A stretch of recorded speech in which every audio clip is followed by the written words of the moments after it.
의결을 거쳐 개정안을 확정하기로 했습니다. KTV 이리나입니다. 정부가 최저임금 결정체계 개편 초안을 두고서 의견 수렴을 시작합니다. 고용노동부는 최저임금 결정체계 개편과 결정기준 추가 보완 등 제도 개선을 위한 릴레이 토론회를 이달 중 개최한다고 밝혔습니다. 고용부는 내일 전문가 공개 토론회를 열고 16일에는 전문가와 노사 양측이 참가하는 토론회를, 24일에는 대국민 토론회를 열 계획입니다. 또 토론회와 별도로 21일에서 30일에는 온라인 설문을 통해 노사단체와 국민 의견을 수렴합니다. 개성공단 기업비대위가 통일부에 방북 신청서를 제출하고 16일 기업인 179명의 방북을 추진한다고 밝혔습니다. 비대위는 철수한 공장 등 시설 점검을 위해서 방북을 촉구한다고 덧붙였습니다. 통일부는 여러 요인을 살펴 방북 신청을 검토하겠다고 밝혔습니다.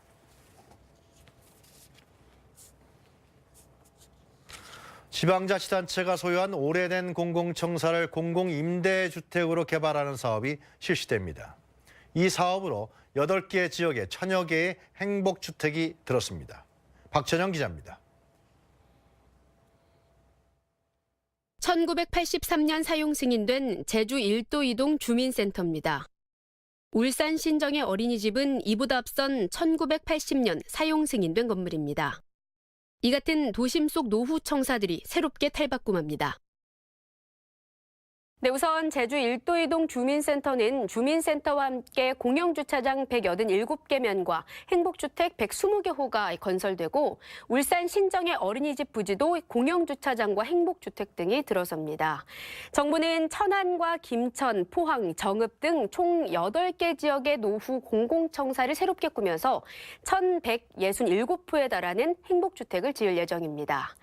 현재 2, 3층 건물을 보시는 것처럼 높게 지어서 공공청사와 함께 들어서는 수익시설의 임대 수입으로 투자 자금을 회수한다는 계획입니다. 이로써 도심 내 공공임대주택 공급을 늘리고 청사가 재건축되면 공공서비스의 수준이 향상되는 것뿐만 아니라 구도심 활성화도 기대되고 있습니다.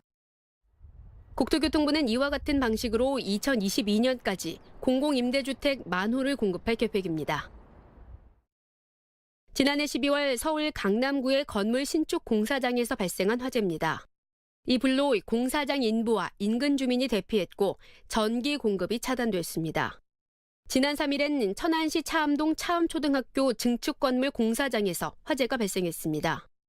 인명피해는 없었지만 학교에 있던 학생 830명이 대피하는 소동을 빚었습니다. 용접 작업 중 불꽃이 스티로폼에 옮겨붙어 불이 난 것으로 전해졌습니다. 공사장 화재의 절반 가까운 44.6%는 겨울철 발생합니다. 화재 원인은 부주의에 의한 것이 80%로 대부분을 차지하는데 이 가운데 용접이나 절단, 연마 작업이 절반 이상으로 비중이 가장 높았고 불씨나 불꽃을 방치, 담배꽁초 등이 뒤를 이었습니다.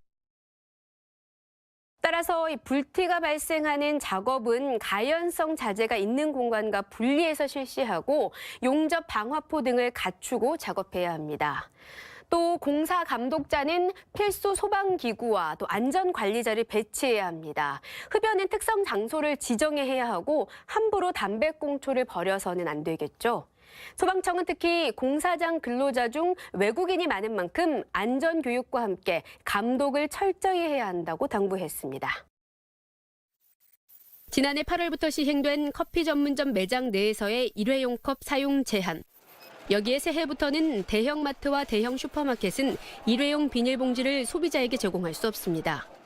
이 같은 정책은 어떤 변화를 가져왔을까? 최근 한 달간 텀블러 판매량은 45% 급증했습니다. 머그컵도 18%나 늘었는데 반면 테이크아웃용 컵은 구매가 14% 줄었네요. 이 기간 일회용 비닐봉지도 4% 판매가 감소했고 대체할 수 있는 에코백이나 타포린 소재 가방은 각각 36%, 51%로 판매가 크게 늘었습니다. 규제도 규제지만 환경 보호에 대한 경각심이 높아진 게 아닐까 싶은데요. 여러분도 환경 보호를 위한 이 착한 소비 동참해 보시는 건 어떨까요? 지금까지 알아두면 유용한 정책 전해드렸습니다. 뉴스의 빈틈을 채워드리는 시간 뉴스링크 시작합니다. 쌤, 무슨 뜻인지 아십니까? 바로 선생님의 줄임말인데요. 앞으로는 서울의 학교에서 이 호칭을 자주 듣게 될 것 같습니다.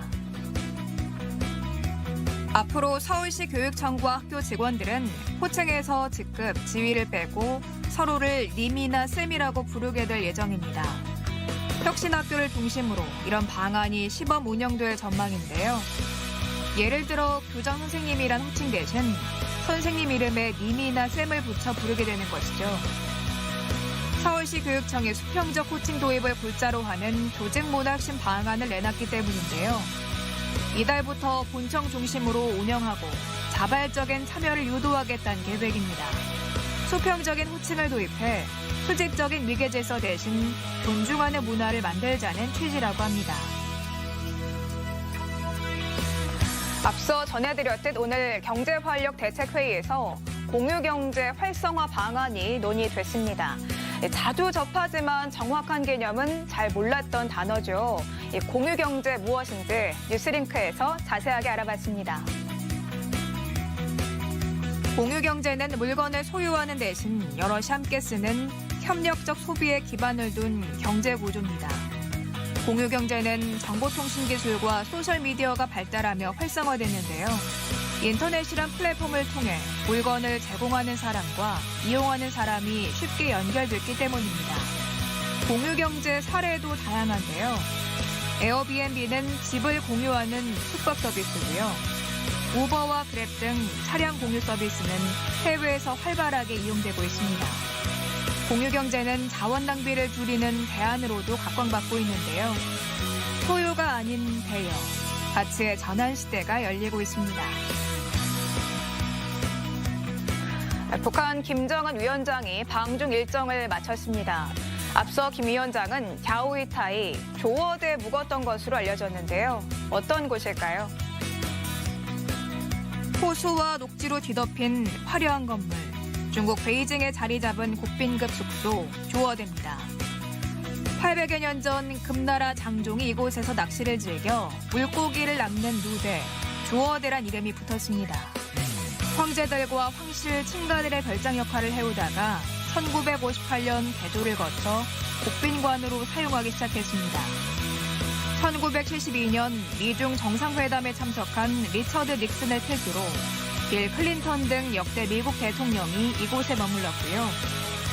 1992년 한중 수교를 결정한 노태우 전 대통령부터 지난 2017년 중국을 방문한 문재인 대통령도 조어대 숙소를 잡았습니다.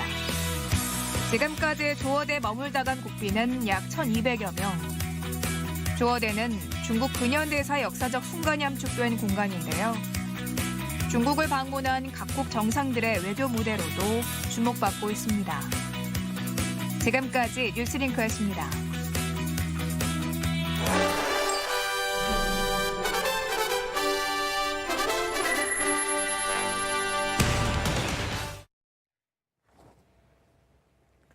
김정은 위원장의 중국 방문이 최근 눈에 띄게 늘어나고 있습니다. 특히 북미 간의 대탕트 분위기가 조성되면서 잦아지고 있는데요. 북한의 김정은 위원장은 무슨 이득이 있기에 그렇게 바삐 중국을 다녀가는 것인가요? 김정은 위원장은 2018년 4월 27일 남북 정상회담을 앞둔 지난 3월 25일이었죠. 첫 번째 해외 방문지로 중국을 선택했습니다. 시진핑 주석 및 중국의 고위급 인사들과 연쇄적으로 회동했습니다. 역시 작년 6월 10일 역사적인 북미 정상회담을 앞둔 5월 7일이었죠. 또 중국의 시진핑 주석을 찾았습니다. 이번에도 마찬가지입니다. 트럼프 대통령과의 2차 정상회담 장소까지 거론되는 상황에서 전격적으로 중국을 방문해서 4일이나 머물렀습니다. 이번에는 일정까지 사전에 공개했습니다. 북중 간의 관계가 급속도로 긴밀해지고 있음을 국제사회에 보여주려는 인상마저 들 정도입니다. 북한의 전통적인 외교 노선은 등거리 외교입니다. 1960년대 중소 분쟁 시에 김일성 전 주석이 주체 등을 내세워서 취했던 노선으로서 사실 북한은 등거리 외교를 통해서 자신들의 이득을 상당히 챙겨왔습니다. 특히 위기와 갈등이 고조에 다다랐을 때 등거리 외교를 통해서 실익을 가져갔던 것이죠. 북한이 중국의 적극적인 만류에도 불구하고 핵실험과 미사일 발사를 감행했을 때 북한과 중국은 소원한 관계였습니다. 중국은 유엔 제재에 참여했고 북한에 대한 경제적 지원도 이전 같지 않았습니다. 양국의 전통적 관계였던 혈맹 관계, 또 순망치안이라는 말이 무색했었죠. 북한에 대한 중국의 영향력도 매우 약화됐던 것이 사실입니다. 그러나 북한의 평창올림픽 참가를 계기로 남북 관계가 풀려가고 또 남북의 정상회담, 이어서 북미 정상회담이 예정되자 북중 관계는 빠르게 회복됐습니다. 중국은 북한을 찾게 됐고 북한 역시 중국의 손을 잡으려 했습니다. 북한에 대한 영향력 악화를 중국이 우려했기 때문일 것입니다. 이제 2차 북미 정상회담 개최가 확실시되고 있습니다. 중국은 자국을 방문한 김정은 위원장의 생일 잔치까지 열어줬습니다. 아마도 북한의 김정은 위원장은 중국 측에게 경제적인 지원과 함께 안보 협력을 요구했을 것이고요. 중국의 시진핑은 김 위원장에게 북미 간의 급속한 관계 조성보다 중국과 함께 한반도 문제를 풀어나가는 4차 평화협정